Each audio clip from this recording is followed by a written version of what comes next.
agosto se celebra la fiesta patronal de la capital y en la universidad se va a trasladar ese asueto al día lunes. El martes tenemos el primer parcial y el jueves ustedes van a recibir el primer parcial.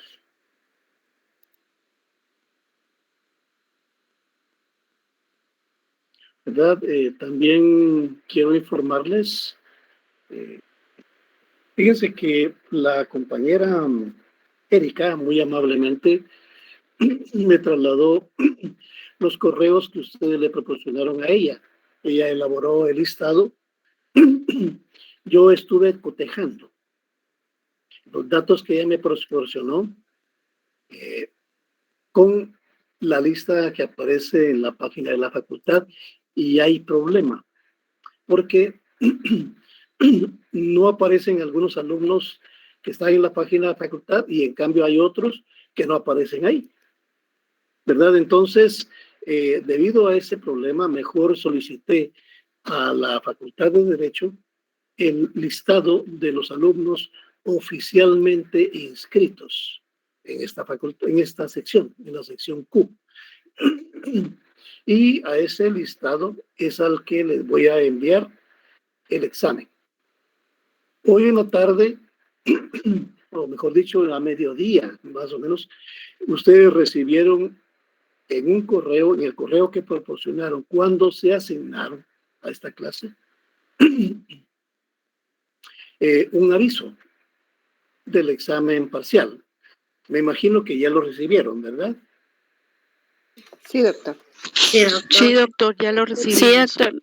Entonces, quienes no hayan revisado su correo, les voy a agradecer que lo vean, porque a ese correo es al que voy a enviar el examen.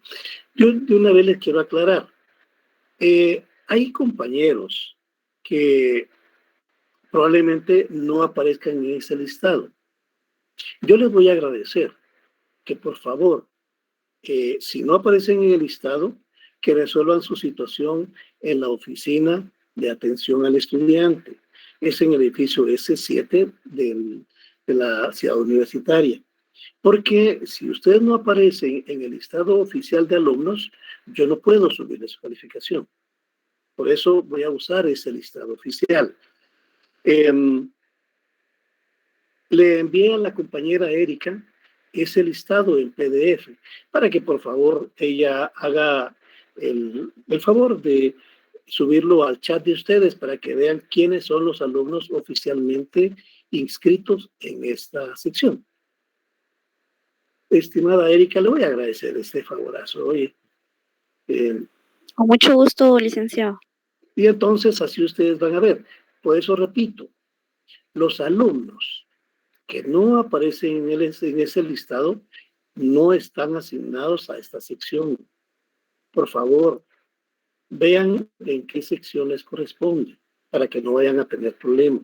Se los estoy diciendo a mano para que ustedes tomen sus previsiones. No es que yo no quiera que estén en esta sección. Ustedes pueden estar recibiendo clases en esta sección, no hay ningún problema. Pero yo no voy a poder subirles su calificación si no aparece en el listado oficial de la sección. Quiero ser muy claro en ese aspecto. Entonces, la compañera Erika les va a compartir en el chat ese listado para que vean ustedes quiénes están oficialmente en esta sección y el correo al cual les voy a enviar el examen. Si alguno de ustedes tiene problema con ese correo, por favor, háganmelo saber. Así lo puedo modificar. Si no, ustedes no aclaran nada, quiere decir que el correo está bien. Ya no estaría dentro de mis responsabilidades. Ustedes no reciben el examen. Se los planteo cordialmente para que por favor tomen sus previsiones. Vean el correo que dejaron cuando se asignaron, porque a ese correo les voy a enviar el examen el próximo jueves. Por favor. Bueno, ¿alguna otra duda, jóvenes?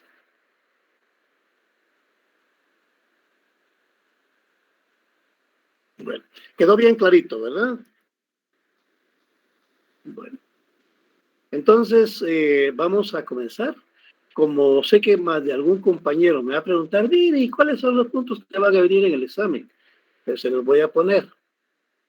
Ya se los dije anteriormente, pero pues lo voy a hacer otra vez.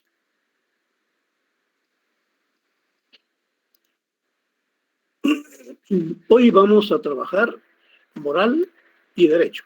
Esto es del capítulo 4 del libro Introducción al Derecho, Introducción a la Filosofía. ¿Qué va a venir en el examen? Aquí lo tienen ustedes.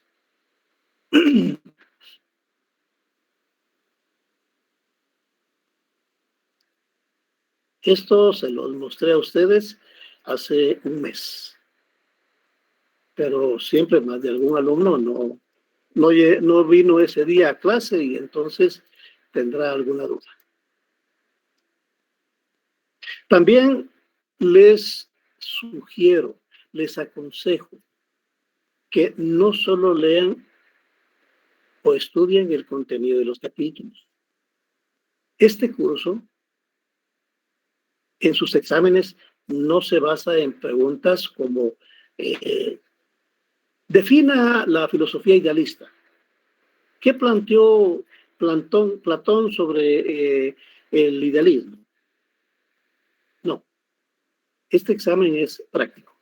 Entonces, les van a venir ejemplos sobre las diferentes corrientes filosóficas, ¿verdad? Por eso les aconsejo que vean que al final de cada capítulo aparece una lista de actividades.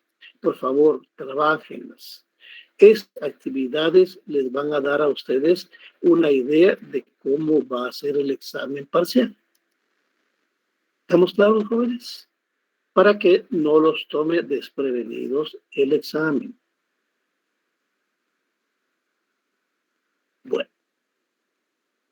entonces vamos a comenzar. Como les decía, hoy vamos a trabajar moral y derecho. Existen 3 divisiones de la filosofía. Eso lo vimos anteriormente, ¿verdad? Existe la filosofía del ser, cuya pregunta fundamental es ¿qué existe? La filosofía del conocer, cuya pregunta fundamental es ¿qué se puede conocer? Y la filosofía del hacer, cuya pregunta fundamental es ¿qué debo hacer? Hoy vamos a trabajar esta última, la filosofía del hacer. ¿Qué debo hacer? Kant cuestiona, ¿qué debo hacer? Se refiere a reflexiones sobre el accionar humano y agrupa las siguientes disciplinas. Ética. Trata de explicar el porqué de las acciones humanas y estudia la moral. ¿Verdad? Eso es lo más importante de la ética. La axiología. Analiza los valores, su origen, su esencia y su jerarquía. La estética. Reflexiona sobre la belleza y el arte. Entonces, esas son las 3 grandes áreas en las cuales se divide la filosofía del hacer.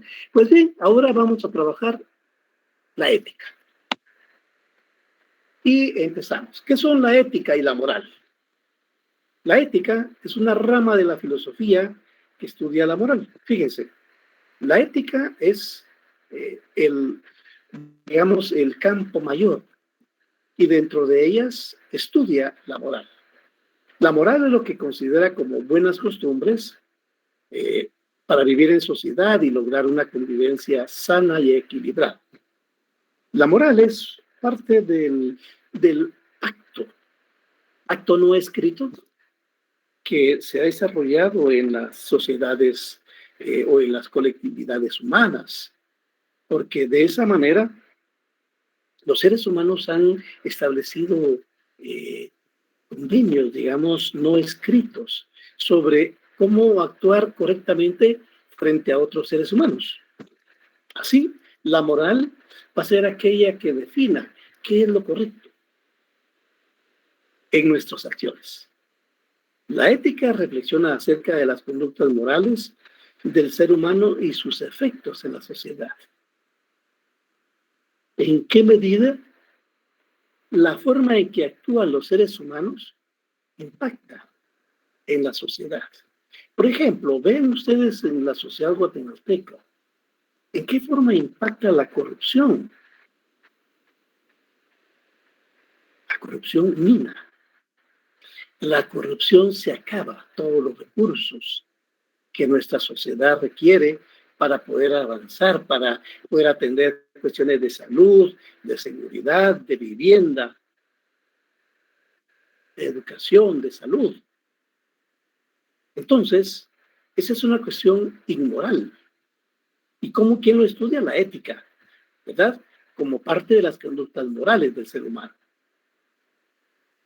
La ética se relaciona con valores como la responsabilidad, la honestidad, el respeto o el compromiso a fin de ser buenos ciudadanos.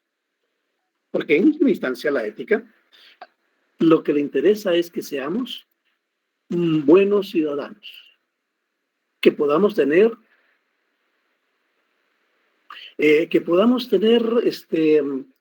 una mejor convivencia, digamos que podamos ser buenos amigos, buenos vecinos, buenos ciudadanos.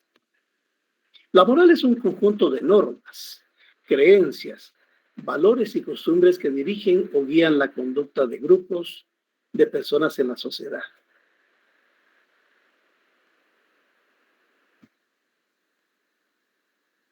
Tiene un sentido opuesto al de inmoral. Inmoral quiere decir estar contra la moral. Y amoral, que no tiene moral. Es la existencia de acciones y actividades susceptibles de valoración moral. Está fundamentada en el ser humano como sujeto de actos voluntarios.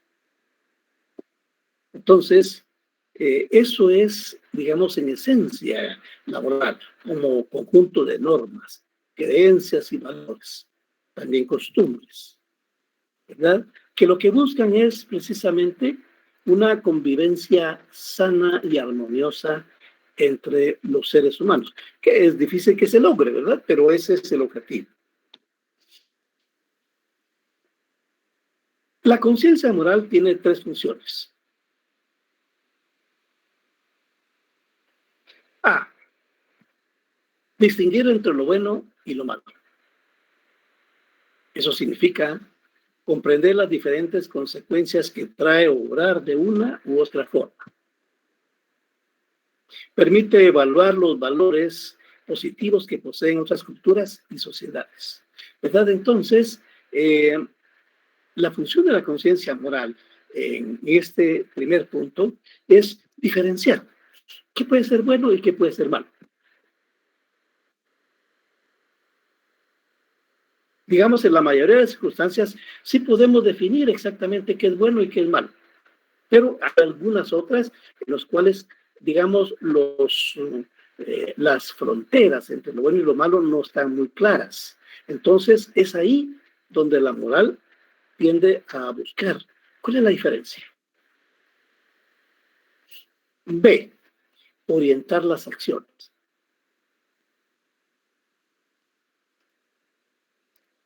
El objetivo es que las acciones sean coherentes con los valores que se poseen, ¿verdad? Entonces, todos los seres humanos tenemos valores.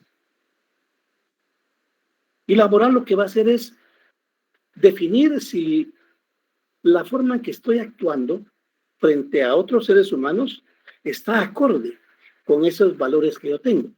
Porque de lo contrario quiere decir que yo estaría actuando de una manera hipócrita, de una manera falsa.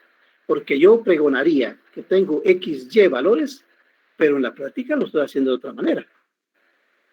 Yo puedo decir, por ejemplo, dentro de mis valores soy honrado. Ah, pero ¿qué sucede si cuando menos se descuidan le robo un lápiz o me apropio de un teléfono celular?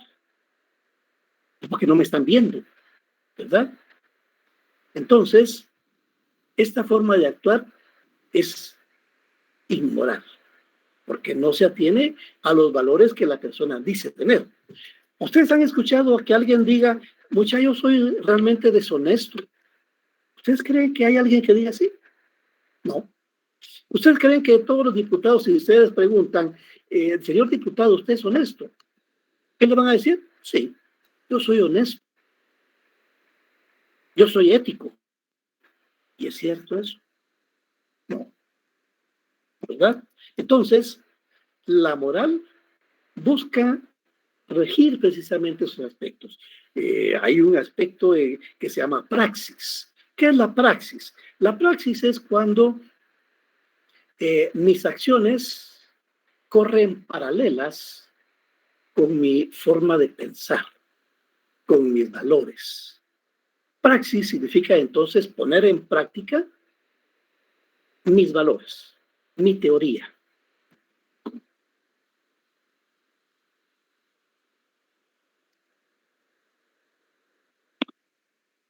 Y tercera, la autocrítica. La moral actúa como juez interna que aprueba o reprueba una acción realizada.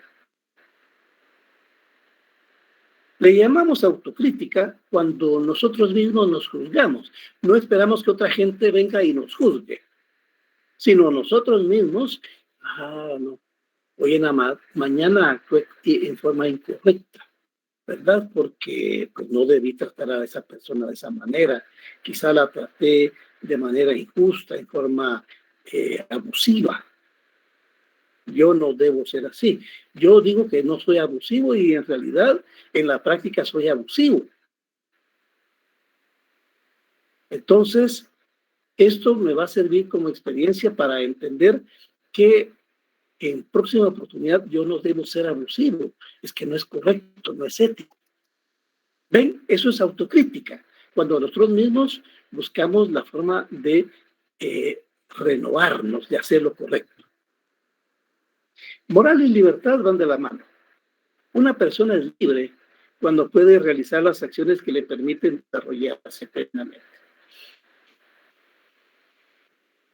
de acuerdo con sus valores. Deja de ser libre cuando traiciona su moral y su escala de valores. Eso es lo que hay que decirle, por ejemplo, a los señores diputados, ¿verdad? Que dicen que son éticos, que son honestos. Ellos dejan de ser libres cuando traicionan su moral y su escala de valores. Las normas morales surgieron para definir lo bueno y lo malo. Eso es lo que acabamos de decir. Era importante para la convivencia social definir qué se podía hacer y qué no se podía hacer. Las sociedades han desarrollado mecanismos de control sobre sus miembros.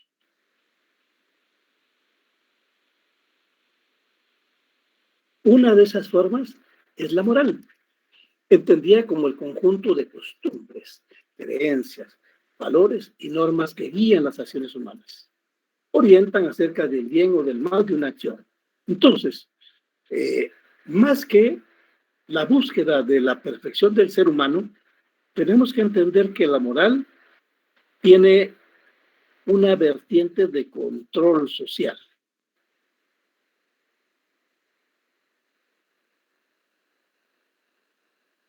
¿Cómo se lleva a cabo ese control social? Bueno, ustedes se dan cuenta que normalmente quienes imponen las normas morales son las personas de mayor edad, los que le llamamos los ancianos o las personas, digamos, que tienen la memoria colectiva del grupo familiar, de la sociedad. Y si actuamos en forma incorrecta, ya nos ven mal. Nos pueden incluso hasta separar del grupo familiar o del grupo social. Eso es lo que se llama control social. ¿Por qué? ¿Quiere estar adentro? Tiene que atenerse a las normas morales. ¿Quiere estar afuera? Puede hacerlo, haga lo que le dé la gana. Pero eso significa que no puede estar acá. Eso es control. La moral, a lo largo de la vida de los seres humanos, tiene varias etapas. Hoy vamos a ver las tres principales. El desarrollo de la moral es el aprendizaje de la conducta socialmente aceptable. Vean cómo está esto. El desarrollo de la moral es el aprendizaje de la conducta socialmente aceptable. Todos los seres humanos pasamos por ese aprendizaje. Porque, digamos, cuando estamos en la infancia, en la adolescencia, en la juventud, a veces tenemos problemas para distinguir cuáles son las normas morales aceptables en una sociedad, en nuestra sociedad. Y pasamos ese aprendizaje. Y de esa manera afrontamos y conocemos las normas morales.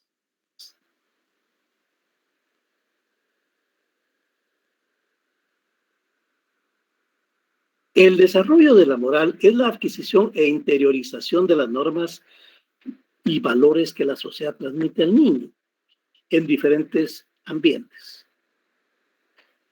Aquí vamos a ver al ser humano.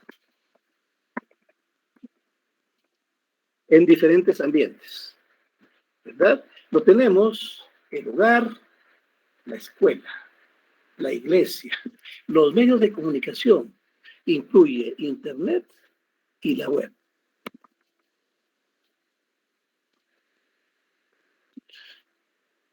¿Verdad? Las amistades. Entonces, de esa manera es como nosotros podemos distinguir qué es lo correcto y qué es lo incorrecto. Ahora veamos que existen tres niveles de moral. Tenemos la moral preconvencional, la moral convencional y la moral postconvencional. Empecemos a ver la primera, la moral preconvencional. El sujeto reconoce una autoridad y asume como válidas las normas emanadas de ella. Esto es normalmente cuando una persona es niño, es joven o es una persona que depende mucho de otras personas, ¿verdad? Define como correctas sus acciones si responden a las normas. Es incapaz de crear las propias. Es la fase normal de la niñez cuando el infante reconoce la autoridad paterna. Una persona de cualquier edad puede seguir los lineamientos de alguien a que considera moralmente superior. Un ejemplo. Bueno, un ejemplo es que hay personas, por ejemplo, que antes de tomar una decisión consultan con su pastor, el pastor evangélico, o consultan con el sacerdote de la iglesia, ¿verdad? Para ver si lo que están haciendo es correcto. O consultan con una persona con el abuelo, con el papá, o con una persona de mayor confianza, con el amigo íntimo. Eso es lo que le llamamos moral preconvencional, porque esta persona depende de la autoridad de otra persona.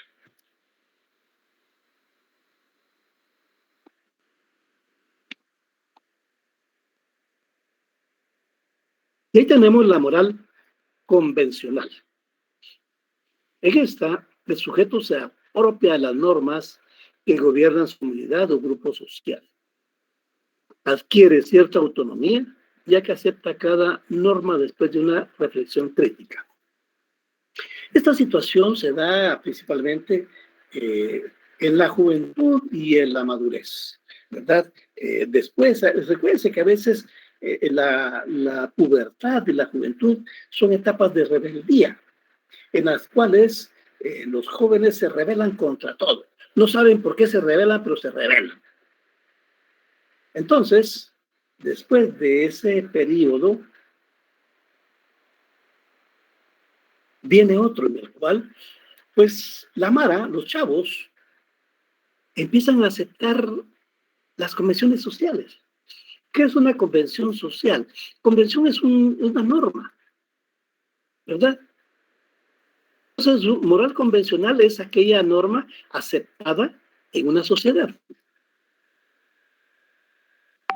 Y esta gente dice, bueno, sí, está bien, conozco la norma y la acepto, ¿verdad?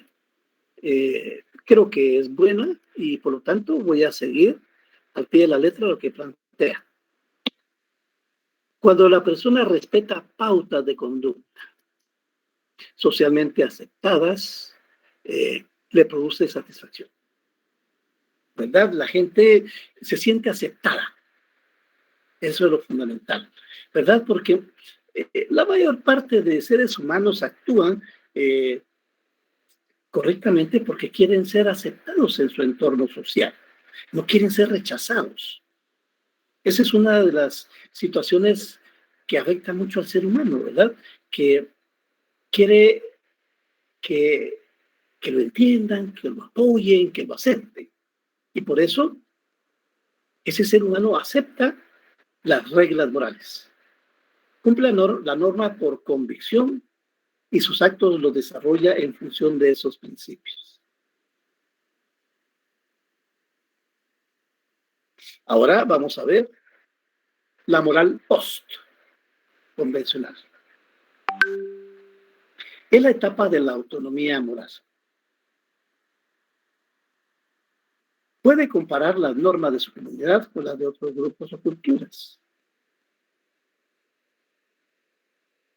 La identifica contradicciones y enjuicia normas que contravienen la dignidad humana, ¿verdad? Entonces, esta etapa normalmente la asumen las personas maduras. Si ustedes quieren, personas que están en los 20 años, en los 30 años, que se dan cuenta de que hay normas morales que realmente son dañinas, ¿verdad? O hay condiciones sociales que aunque no sean morales, pero son aceptadas por la sociedad, pero en última instancia son dañinas, son incorrectas. Y algunas ocasiones lo que hace esta persona es, ¿cómo es que actúan en Estados Unidos? ¿Cómo es que actúan en Europa o en Argentina? Y entonces compara cuál es el comportamiento más correcto. Veamos un ejemplo. La mujer en la sociedad guatemalteca está relegada a un segundo plano. La mujer, se dice, está identificada con la cocina, con el cuidado de los niños. La mujer no es de la calle.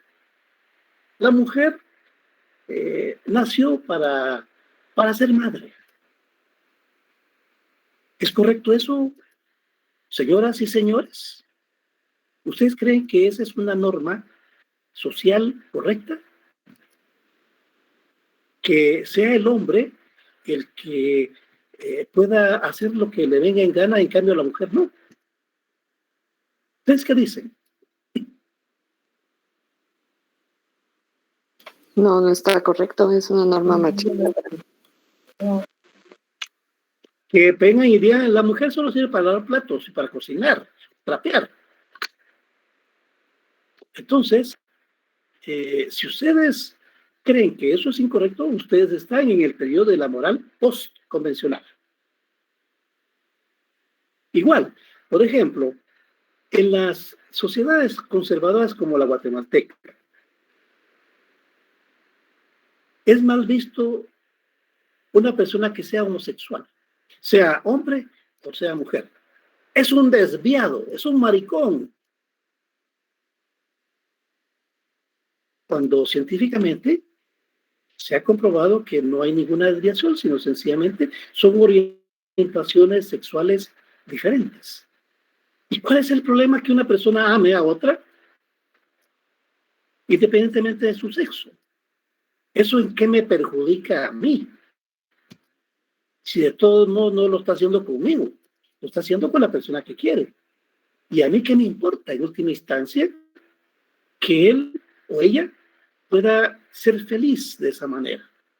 Porque en última instancia, fíjense que la filosofía nos dice que Una de las razones fundamentales, precisamente de la filosofía, es la felicidad.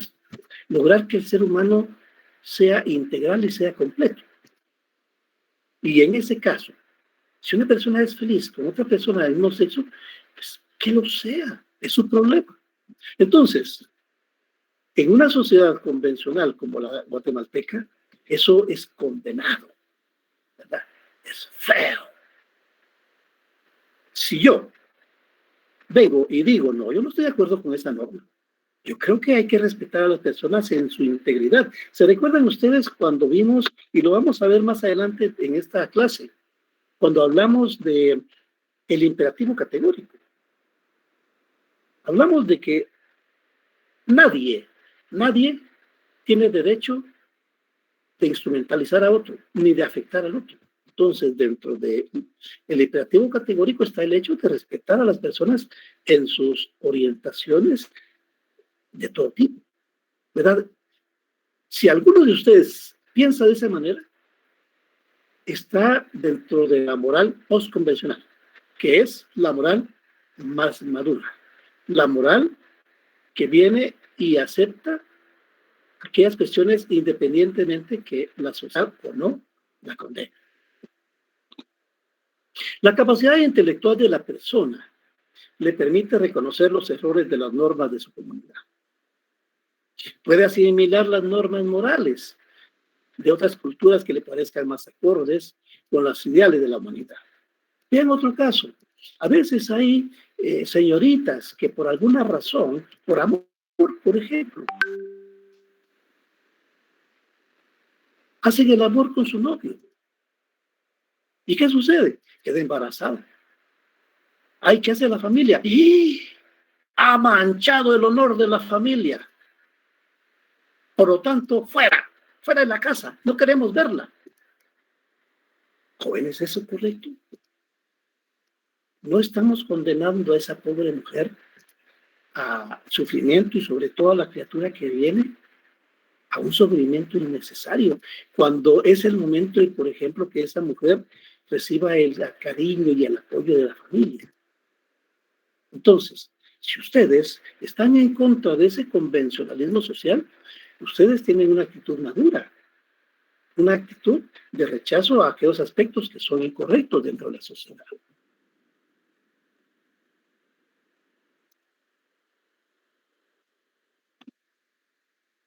Bueno, veamos moral y ética. ¿Qué es la diferencia entre la moral y la ética? La ética y la moral son elementos que influyen en el comportamiento humano. Según Kant, la moral debe reducirse a un solo mandamiento. Nació de eso, no de la autoridad divina. Fíjense que es importante. No es una cuestión religiosa, no es lo que me ha enseñado en la iglesia, sino que tiene que nacer de mi cabeza, de mi pensamiento. La moral yo debo practicarla, no porque me digan que lo tengo que hacer.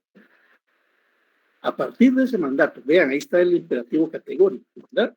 Se deben deducir todas las obligaciones humanas. Kant diferencia entre el imperativo hipotético y el imperativo categórico. Veamos qué es el imperativo hipotético. Son los imperativos, o sea, son las órdenes, ¿verdad? Son las obligaciones que prescriben una acción como buena porque es necesaria para conseguir algún propósito. Es un principio de racionalidad práctica porque nos dice en qué consiste actuar racionalmente. Una persona racional toma los medios para realizar sus fines. Una persona irracional no. ¿Verdad? Por ejemplo, ayudo a los pobres para obtener reconocimiento social. ¿Saben cómo se le llama eso en última instancia? Se llama aprovechamiento. Y en la sociedad guatemalteca hay muchas personas así.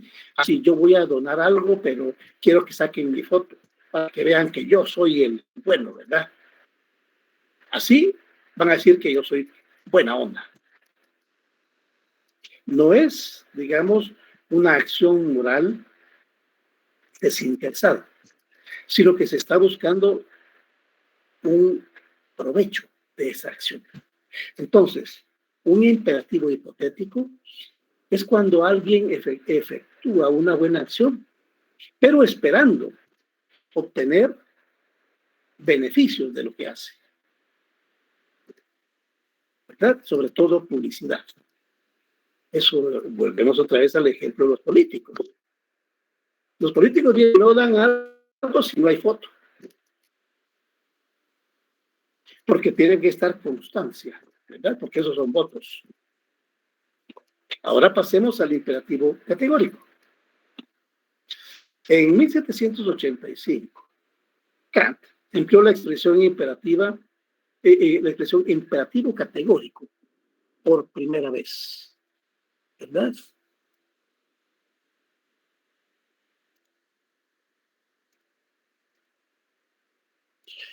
En su obra Fundamentación de la metafísica de las costumbres. El obrar debe adecuarse a esa regla, actuar de modo que lo que se hace pueda convertirse en ley universal. No se debe mentir, ni robar, ni burlarse de otro, ni dañarlo. La sociedad no quiere que estas acciones sean cotidianas. La humanidad siempre debe ser el fin de las acciones y no solamente un medio para aprovecharse de las circunstancias.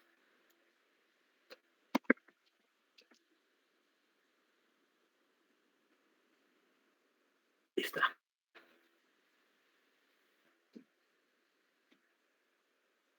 Y Kant decía,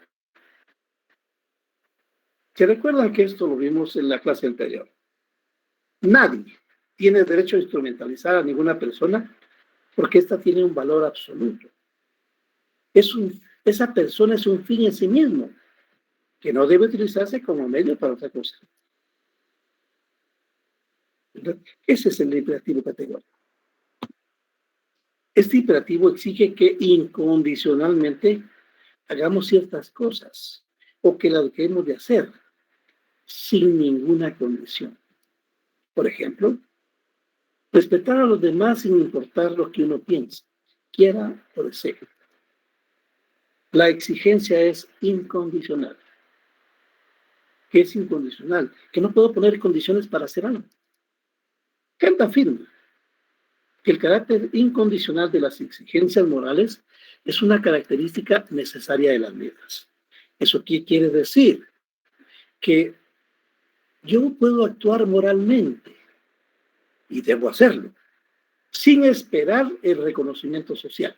¿Por qué? Pues porque no tiene caso. No se trata de que digan qué buena onda es el cuate, ¿verdad? O la cuata. No, usted va a actuar moralmente porque como hombre, como mujer, como ser humano, tiene que actuar correctamente frente a otro ser humano. Por ejemplo, no matar es un imperativo categórico. ¿Por qué? Pues es válido como ley moral universal. ¿Cómo va a matar usted a otra persona? ¿A cuenta de qué? ¿Cómo le va a robar? Tanto que le costó a una persona hacerse sus cositas como para que yo venga y aprovechado le arrebate lo que tanto le costó. Ese es un imperativo categórico. No hacerle mal a las personas. Es el imperativo categórico. Y yo lo voy a hacer sin esperar ningún reconocimiento. Porque es una condición indispensable, una condición fundamental como ser humano hacerlo. En la teoría de Kant, no es el caso que la persona no actúe moralmente porque quiera ser racional. Fíjense, no actúa moralmente porque quiera ser racional. No tiene sentido, ¿verdad? La persona moral actúa moralmente porque valora a la humanidad como un fin en sí mismo, en su persona y en la de los demás. ¿Qué quiere decir esto? Tenemos que amar a nuestro prójimo. Tenemos que hacer cosas positivas hacia las demás personas sin esperar que nos den las gracias. Porque eso debe ser algo consustancial con mi esencia como ser humano. El fin o la aspiración de la persona moral no es ser racional. Fíjese que no es que piense actuar correctamente, sino tratar a la humanidad siempre como un fin y no como un medio. Como fin quiere decir que lo hago sin ninguna condición. Utilizar a la humanidad como medio quiere decir hacer algo para beneficio personal. Actuar por deber es actuar de tal manera que las acciones expresen el valor de la humanidad. Esa máxima debe ser una ley universal, es decir, un principio con el que actúa todo el mundo. Esta segunda fórmula del imperativo permite ver de manera clara por qué Kant pensaba que la moral prohíbe el engaño y la coacción. No es correcto. Desde esa perspectiva, el individuo se define como el origen de las normas morales, por lo cual es un planteamiento subjetivo. Fíjense, esto es importante.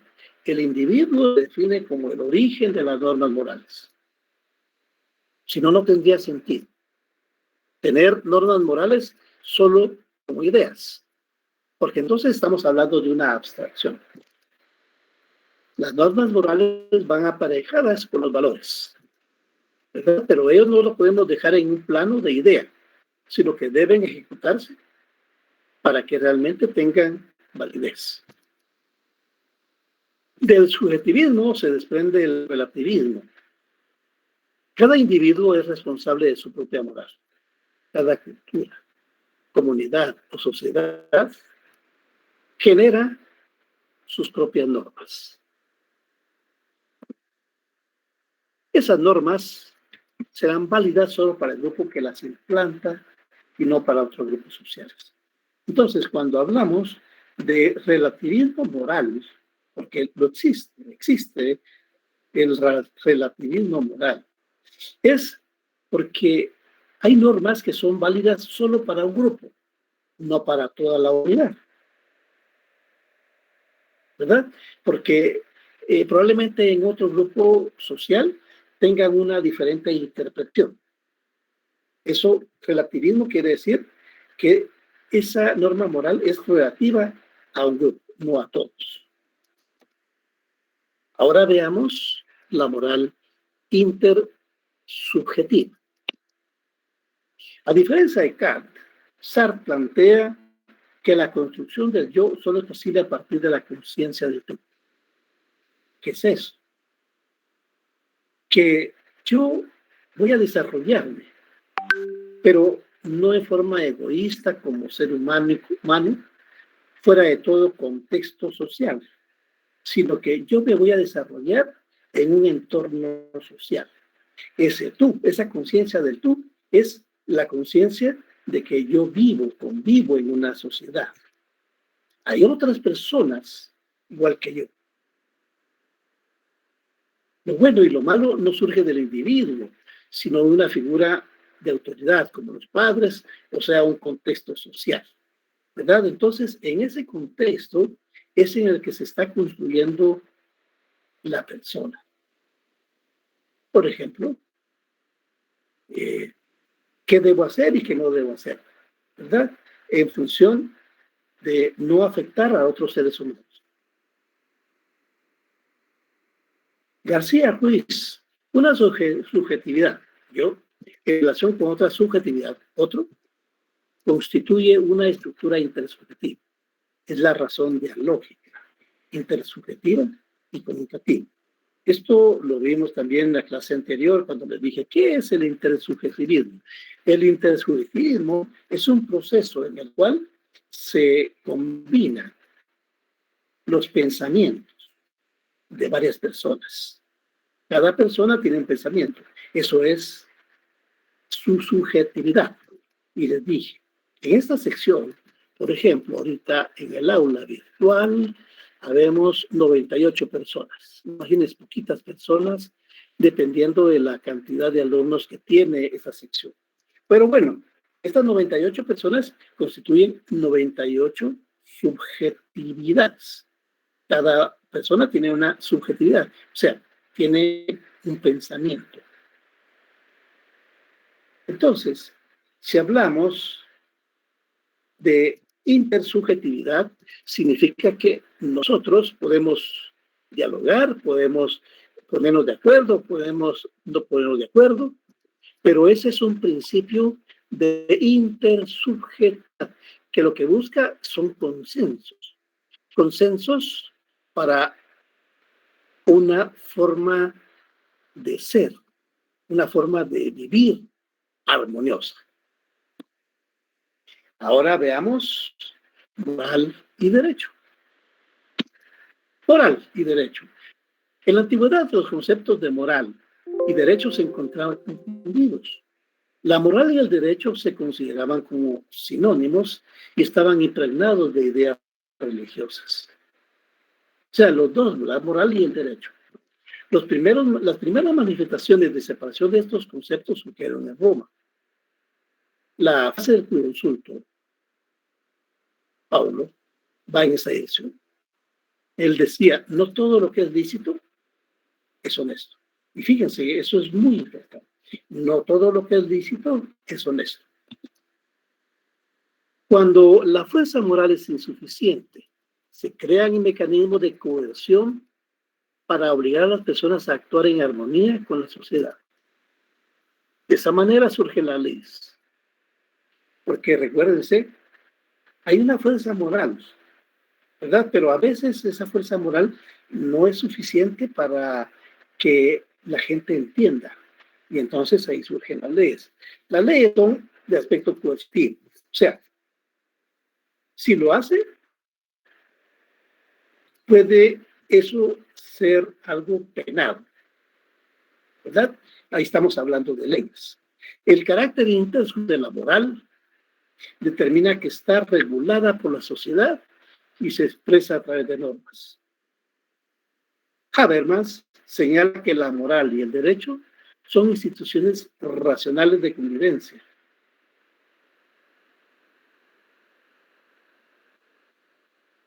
Por eso se confunden ambas, ¿verdad? Porque no todas están dentro del mismo concepto. Ahora veamos como características comunes. La moral y el derecho tienen dos características comunes. Primero, crean normas para orientar la conducta individual o institucional. Hay normas morales y hay normas legales, ¿verdad? Desarrollan procedimientos adecuados para poner en práctica esas pautas de comportamiento. O sea, nos dicen cómo podemos desarrollar ese normamiento.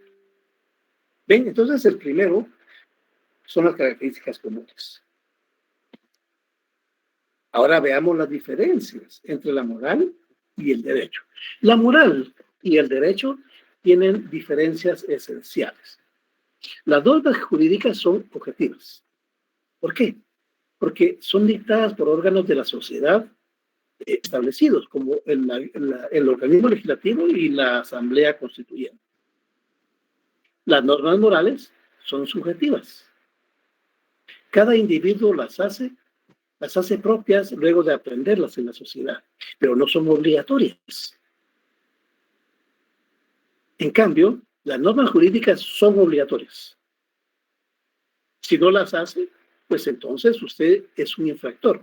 En cambio, las normas morales no, porque usted puede quebrantar una norma moral, pero lo que puede obtener es, digamos, el rechazo de su entorno. Pero eso no significa que vaya para la cárcel. La siguiente, las normas jurídicas son heterónomas. El Estado crea mecanismos para hacerlas cumplir y prevé sanciones. Entonces, hablamos que las normas jurídicas son heterónomas cuando existe una fuerza del Estado que nos obliga a cumplir las leyes.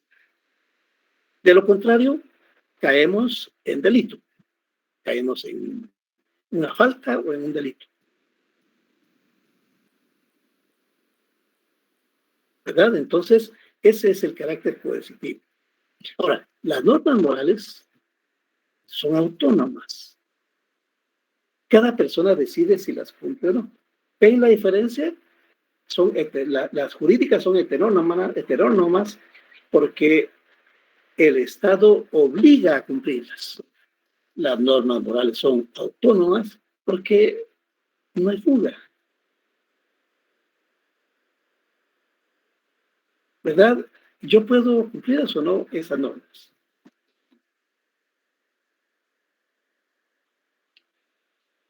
Y tenemos el principio de ignorancia. El desconocimiento de una ley no exime de su cumplimiento a las personas. Fíjense, yo puedo alegar que no sabía que, digamos,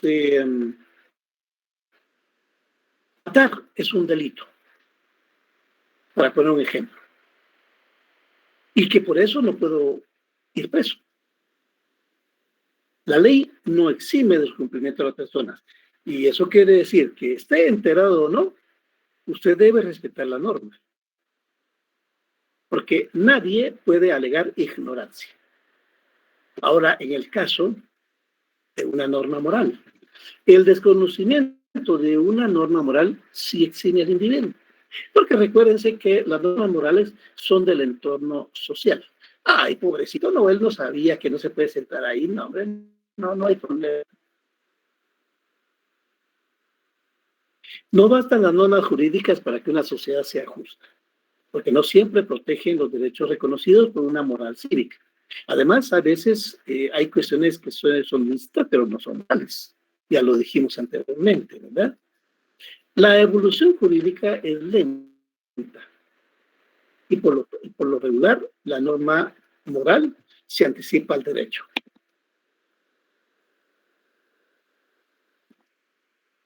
En muchas ocasiones la moral, en términos de costumbre, puede afectar derechos.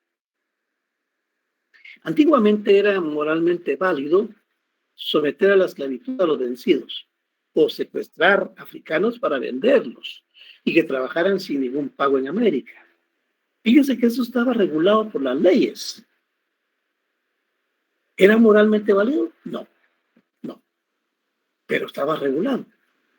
Y alguien podía tener en propiedad seres humanos, como que fueran vacas o cerdos. Era válido. A mediados del siglo XX era moralmente válido que no votaran mujeres e indígenas, porque se creían que tenían suficiente conciencia para decidir. O sea, se les consideraba como seres humanos inferiores a los hombres. Imagínense ustedes. ¿No? Ahora, esa postura se ve como aberrante y la ley los respalda, ¿verdad? Ven, cambia esa concepción. Y aquí tenemos las diferencias entre la moral y el derecho. La moral es un sistema de normas creado por la sociedad. El derecho es la moral, no es coercitiva ni coactiva, debido a que no existen sanciones legales que procedan por el incumplimiento de las normas. El derecho es coercitivo, es obligatorio y coactivo, que implica la obligatoriedad de cumplir. Y existen sanciones para quienes no las cumplen. La moral es unilateral, porque parte de la persona.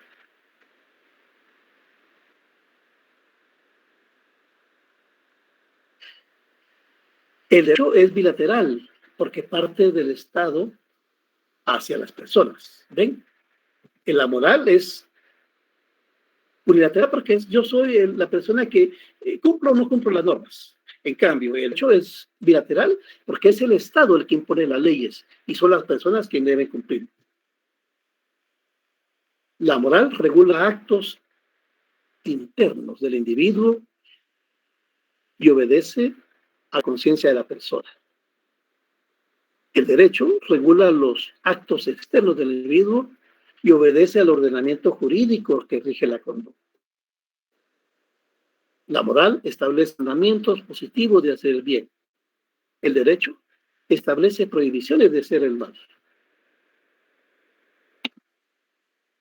Ahora veamos objetivos del derecho.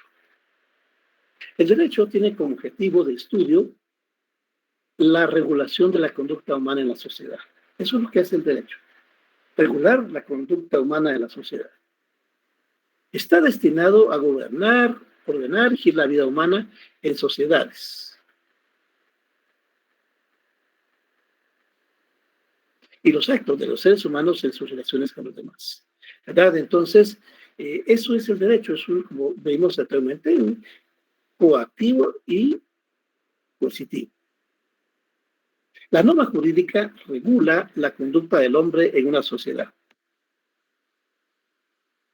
El derecho está orientado al bien común y es de acatamiento obligatorio porque contiene una sanción. El fin de la norma jurídica es regular la conducta de las personas, lo cual es la que exteriorizamos si consiste en hacer o no hacer, ¿verdad? Entonces la norma jurídica va a regular a un grupo determinado y utilizarlo como la de eso, ¿verdad? El objetivo es lograr que las leyes sean reflejo de los principios morales. Fíjense que eso es lo fundamental, ¿verdad? Que las leyes tengan un soporte, una base moral. Las que cumplirían las leyes porque están convencidas de que son buenos y no por estar obligadas a hacerlo.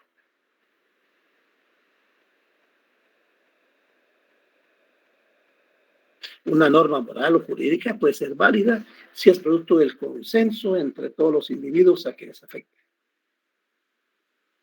El reto es establecer normas morales y jurídicas que no sean impuestas o sirvan para dar privilegios a grupos de poder. Entonces, las normas jurídicas que son socialmente válidas son aquellas que están en congruencia con las normas morales. Digamos que no violentan esas normas morales, sino al contrario, utiliza la norma moral para reforzar el ordenamiento jurídico legal.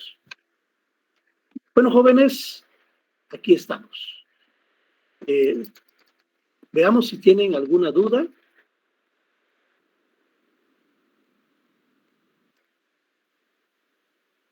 De lo que hemos visto hoy. Todo claro, licenciado. Muy claro, licenciado. Bueno, si no hay dudas, solo quiero reiterar otra vez que en el chat nuestra compañera Erika va a hacer pública la lista oficial de correos de esta sección, ¿verdad? Para que estén enterados. Si hay alumnos que aparezcan en esa lista, les voy a agradecer que consulten con la oficina de atención al estudiante en el edificio S7, porque quiere decir que parte de esta sección no es que yo no quiera aceptarlos, sino que si ustedes se examinan en esta sección, yo no voy a poder subir su calificación porque oficialmente no aparecen. Deben aparecer en alguna otra sección, ¿verdad? Y también, por favor, todos revisen sus correos para ver si les llegó la notificación de hoy. Porque en ese correo va a recibir el examen. Esta es la última clase que recibimos previo al examen parcial. Por eso les estoy recordando. La otra recomendación es que después de cada capítulo viene una serie de actividades, ejercicios pues, relacionados al capítulo. Y les sugiero que los hagan, los realicen, porque les va a dar la idea de cómo vendrán las preguntas del primer examen parcial. ¿Alguna duda, jóvenes? Está bien, Lic. Gracias, Bueno, licenciado. entonces les agradezco mucho la atención y espero que se encuentren muy bien y nos vemos de aquí al examen.